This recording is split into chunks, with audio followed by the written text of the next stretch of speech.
This segment brought to you by Bravo Company USA.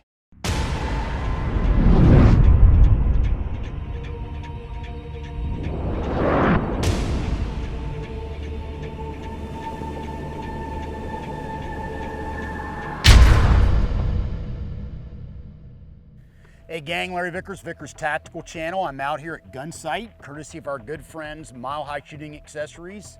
Back out here with my buddy, Walt Wilkinson. Glad to have you back out again, Larry. Thank you, my friend.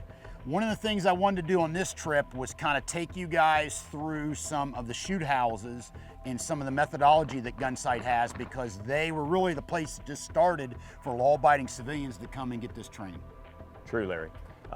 This is the first house that Jeff Cooper built right after he established the American Pistol Institute, all right, now known as Gunsite. And then this was rebuilt, upgraded some, when Buzz Mills bought the place in early 2000. And there's another shoot house, and I guess the majority of students coming through the classes go through the shoot house. Yes, about 70% of our classes end up going through the shoot house twice. All right, our basic pistol class, the 250, the intermediate 350, the 499, the advanced class, the carbine class, the advanced carbine class, the shotgun class, all of them go through one of our 3 shoot houses that we have. We have 3 different shoot houses. Excellent. And then, is this one of these things, how do you kind of set a student up for this? How do you work through that procedure? The first thing we do is we talk about tactics on the square range, and they actually practice pieing around a barricade, all right, how to actually go around and go around cover.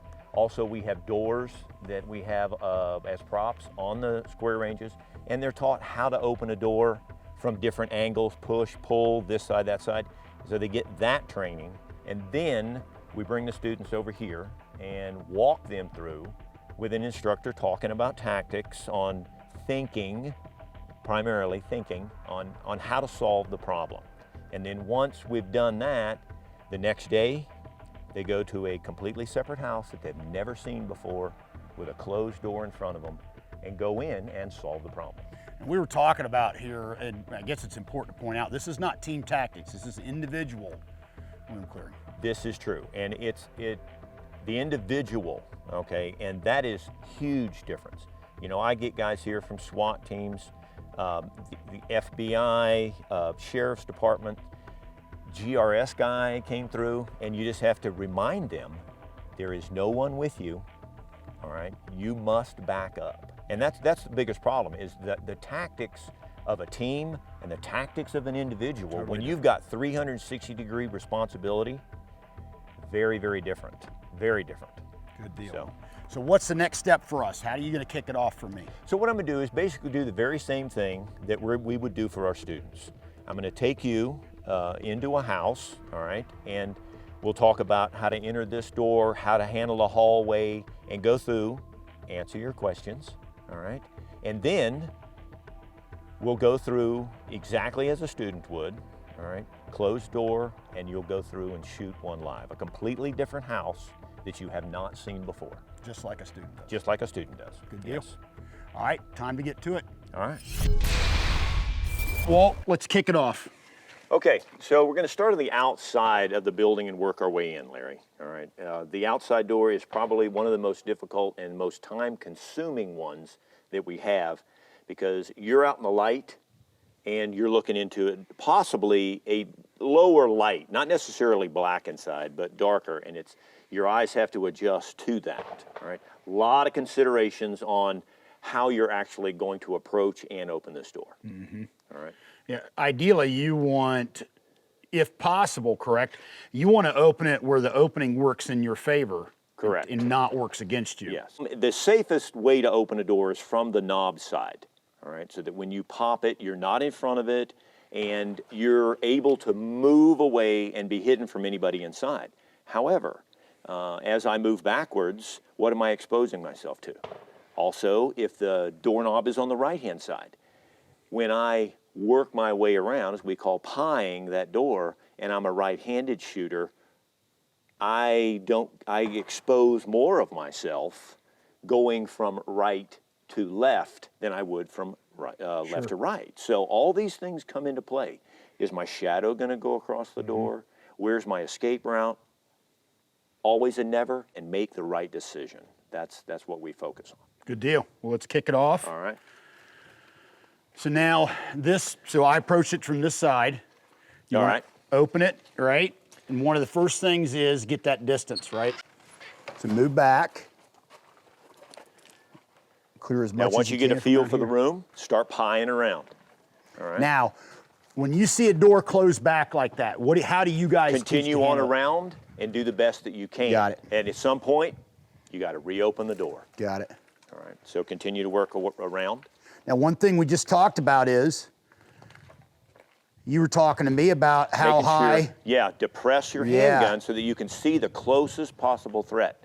Because we tell people, you're not looking for humans, all right, a human outline. What are you looking for? A piece, a shoulder, a foot, a knee, a portion, all right? So you need to be able to see everything in front of you, closest possible threat, which in this case is the bottom of that door right there. You catch it a foot. So you want to have it right. Exactly. Now, on the pieing piece, from what I've seen in classes, a lot of guys, they pie too aggressively. They take too much of a slice. Yes. Is that pretty common? Do you see that? And we've actually, over the last few years, we're always changing our technique in regard to pieing techniques. And I think we've about got it where we need to, all right? And it takes a lot of time on the square range to perfect it, but we refer to it as the load step, all right? And it's a reverse stance as required. And when you take that piece of the pie, you own it, all right? All right, now I got to collapse up on this in order to open the door more. Open it, and then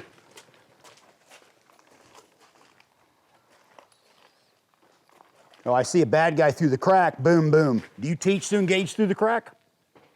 No, because we don't want our shoot house shot up, but that's a good question, all right?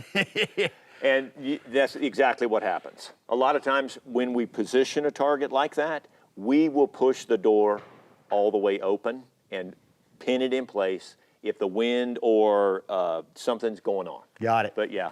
So push it open.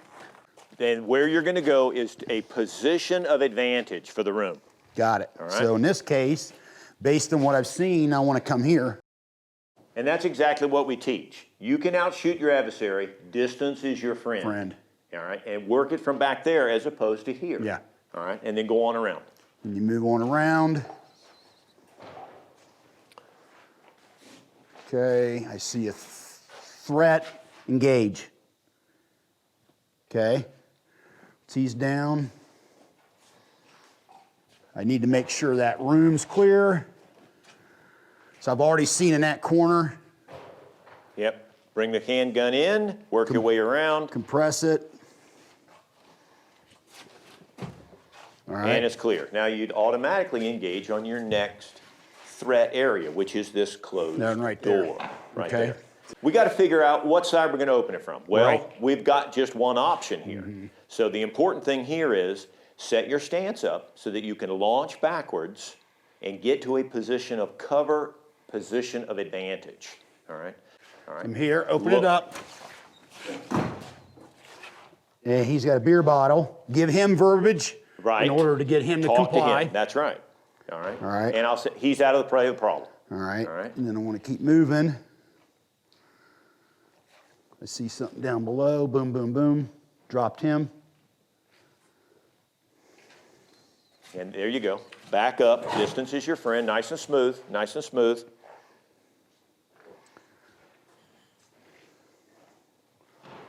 All right. Okay. So you're right Now here, you've got two options. Which way are you going to clear deep first? All right? Left or right? Now, I always teach the same thing when you've got decisions on two things to work with, whether it's multiple target engagements or two danger areas, so to say. Clear the one that scares you the most first. You'll make the right decision. The closest, the furthest, the whatever. Your brain will tell you. Just ask that question. Which one scares me the most first? And then clear that way. Now, the advantage of you looking left first is that you're right-handed with the handgun, so you're exposing less of you, all right? But just as soon as you clear one way, you immediately need to look the other direction and then get out of the doorway as appropriate, all right? Okay. So I'm here, compress it, engage. In and in. Now take the room. Position of advantage is always where we move to. All right. Got a door here. This door's a greater threat because it's closer. There you go. But you're right, I need to be thinking about. So what we do here before we open the door, all right, some decisions that we have to make. I got my back to this other doorway over here, all right? So as I approach it, I need to also think, okay, if somebody just opens that door, will I hear it? And I glance that direction, look at the door, and then make my move. All right, so I pop that door and move to, where's the position? Right, Really right back out of there. the room, right out of the room. Because right here, you're in front of that door. Now I've got my back to that, and now I've got two things that I have to handle. If I come through here, I've just got one, so I increase my odds, and I've got the distance, okay? Go ahead.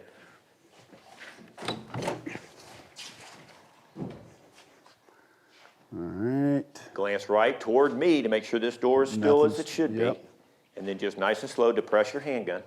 There you go. And then move through. In, deep. Okay. And Now, then we take the next door. Now this particular door is a classic example of I now have two options. Do I have enough room on this side to get into a fight and survive it? All right, if somebody busts through this door and gets on me, I have the ability to move back. Now I may not move back because the perfect place is along this wall, but if someone comes through the door, I have the ability to move away from them. All right, time to react, time to get the gun up as appropriate. If I open the door this way, I'm in front of the door. The door is blocking view until it opens, and then the entire room is looking at me because I have no idea what's through it. And I have to go through that. So it's the student's decision on which way they go. All right. So you're electing to open it I'm going to go that way, yep. Looks good.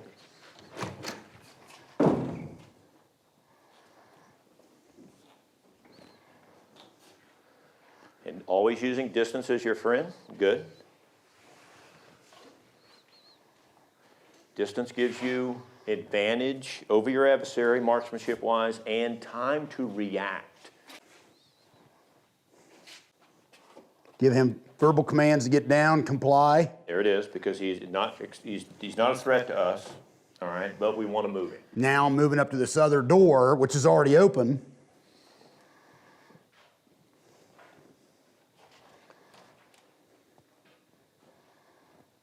And it proves to be clear, and our house is clear. All right, well, so that's just kind of a summary of what you do dry fire to run the student through. Right, that there. Watching their feet is the number one thing that I do to keep them from getting crossed up, doing strange things, moving too fast, because the new student, the new shooter in this especially, needs to be in a fighting stance when they engage something, all right? Now, you and I can stand on one foot in a full ballerina, as I call it, and shoot, but in a stressful situation, you want to be able to move, and you want to be able to quickly and accurately engage a threat, all right? So. Good deal, excellent. How much time do you normally take with a student? How much, I guess, I'm sure it varies per student, but what's an average time to take them through this drive before they end up going live? We answer all their questions is the biggest thing, and normally it's about 45 minutes just to show them multiple doors, the very same thing that we just did, about 45 minutes. In addition to their training on the range, working with the doors there, and working barricades. Same thing, getting the footwork down, all right? And then a house run will normally take anywhere from 15 to 18 minutes. Because this is a pretty long scenario so that we could cover everything, all right? But about 12 to 15 minutes. Now, next thing for me would be to get ready and go live. Exactly. What we're going to do is we'll load up with real guns. eye and ear protection, and then you'll hit the other house sight unseen. Good deal. Let's do it. Shooter, face in, make ready and holster.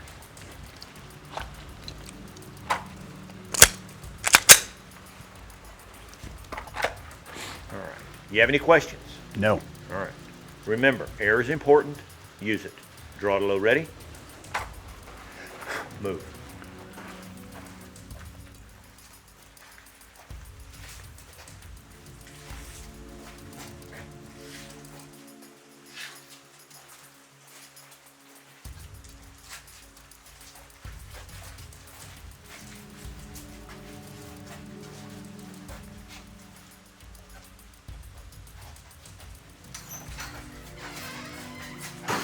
Get down, drop the hot dog, get down.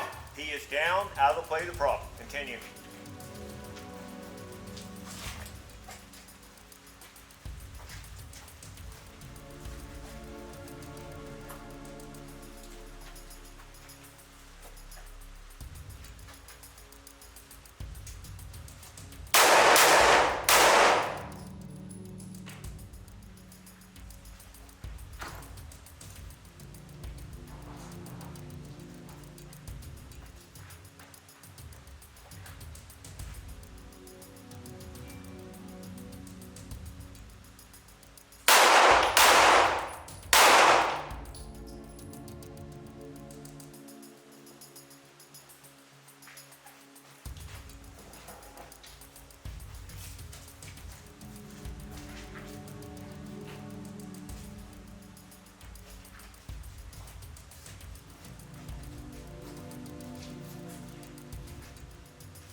Drop the gun, drop the gun.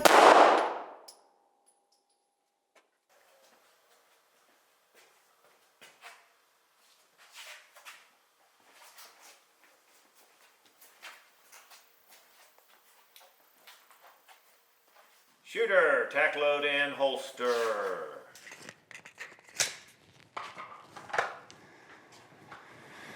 All right, Good job. thank you. Excellent marksmanship on all the targets, failure drills on those things, the appropriate response to the hostage here.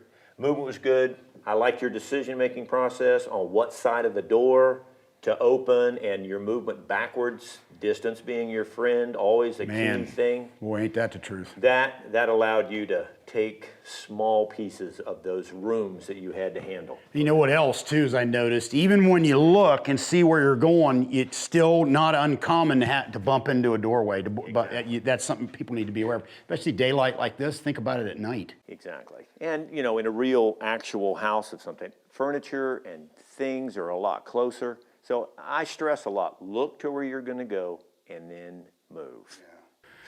Walt Wilkinson, Larry Vickers at Gunsite in the Funhouse. Have a good one. LEV out.